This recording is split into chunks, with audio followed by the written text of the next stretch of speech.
What's going on, everybody? I've reached a magical moment because I'm almost done blacking out my wife's car for less than $100. I'll make a full video on the breakdown of the cost and everything like that, but for this one, we're gonna do the last step, which is blacking out the rims. What I'm gonna do different in this video is I'm gonna go through a couple of the different processes to Plasti Dip your rims, because honestly, they all kind of end up with the same results. Some of the things I'm gonna cover are, do you leave the wheels on versus taking them off? How should I mask it off? Should I fix this curb rash before I start Plasti Dipping? And then I figure you can put together the method that you want to Plasti Dip your rims. So with all that, enough of the small talk, let's jump right into it.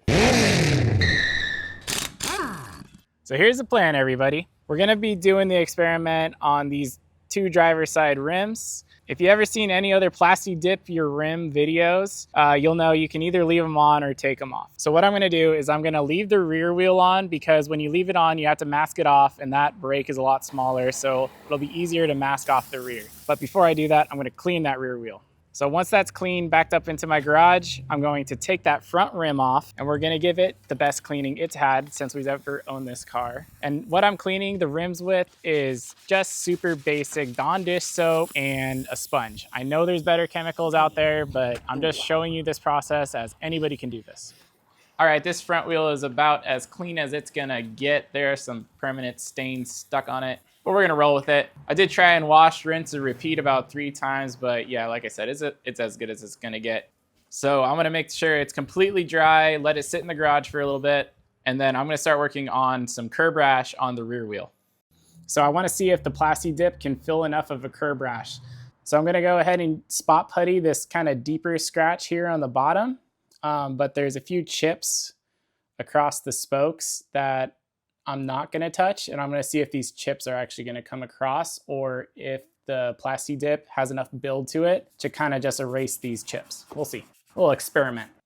Now I'm back at the front wheel, and it's time to start prepping for the dip. I hit it with a clean towel to make sure it's completely dry. Then on this wheel, I'm gonna use some Meguiar's tire gel and get the tire all nice and gelled up all the way to the rim. And I know what you're all thinking, man, he should just throw some index cards around that rim. Well, have no fear, my friends. That is exactly what I'm gonna be doing on that rear wheel. Now with that gel all over the tire, I just gotta clean the rim completely off. So I grabbed some isopropyl alcohol on a microfiber rag and just take my time, making sure I'm getting all that gel, all of my fingerprints and oils and dirt I can off of the rim, to make sure that the Plasti Dip is gonna stick to that rim as well as it can. Really take your time and make sure you're getting all the way to the edge of the rim, and just make sure it's completely clean. Back at the rear wheel, I clean it the same way with my isopropyl alcohol on a clean rag, making sure to get every nook and cranny. Then I start throwing the index cards around the rim. If you have never masked a rim off this way, it's way easier when the rim is laying on the ground.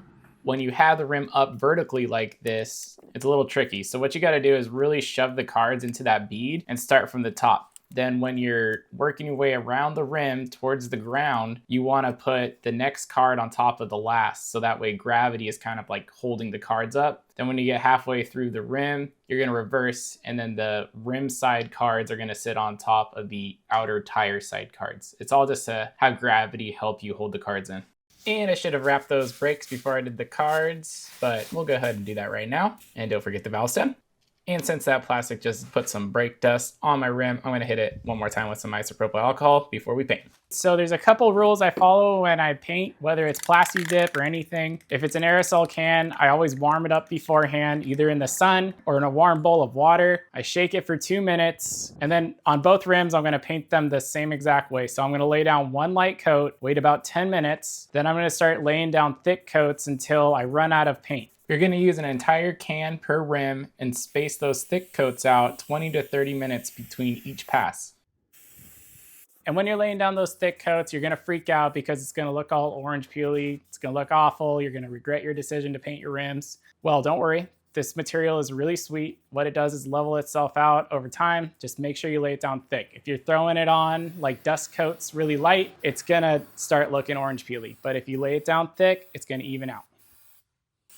So you need to let that Plasti Dip cure for at least 4 hours, and of course the car is sitting halfway in the garage. So I ran out and threw the front wheel on at, like, no joke, midnight, and then brought the car out of the garage so I could shut the garage door.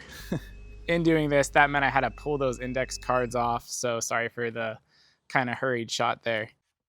Anyways, it's the next day and both wheels are looking totally sweet. I did clean up and paint these little center caps, so let's go ahead and throw those in. And then the rear wheel is actually done. So all we have to do is pull that overspray Plasti Dip off that tire, the front rim. And look how good that Meguiar's tire gel works. It's just bubbling right off the tire, and all I have to do is yank it away.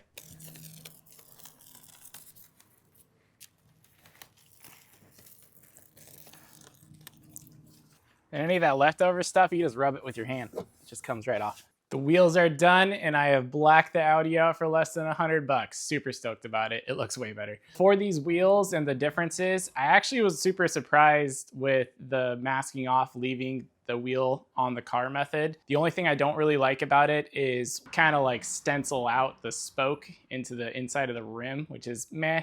On the front rim that I took off, I actually got a coat on the inside of the rim just to make sure that that was a nice even black. I didn't make it as thick as like the rest of the rim, but just enough to make it black. As far as the Curb Rash goes, you can still see the chip. The part I repaired, that's pretty much gone, so that did kind of work. I do like the look of the front wheel better, but the rear wheel was a whole lot easier to do with less, wiping on that Armor All gel and things like that. So if I was in a hurry, I'd do it that way. If I had a little bit extra time, like 20 extra minutes, then I'm going to pull the wheel off and do it the front wheel method. So anyways, they both work. They both look awesome. I hope this video helped you out. If you like these kind of car related videos, don't forget to check out my channel for more. Do all that YouTube stuff, and thank you for watching.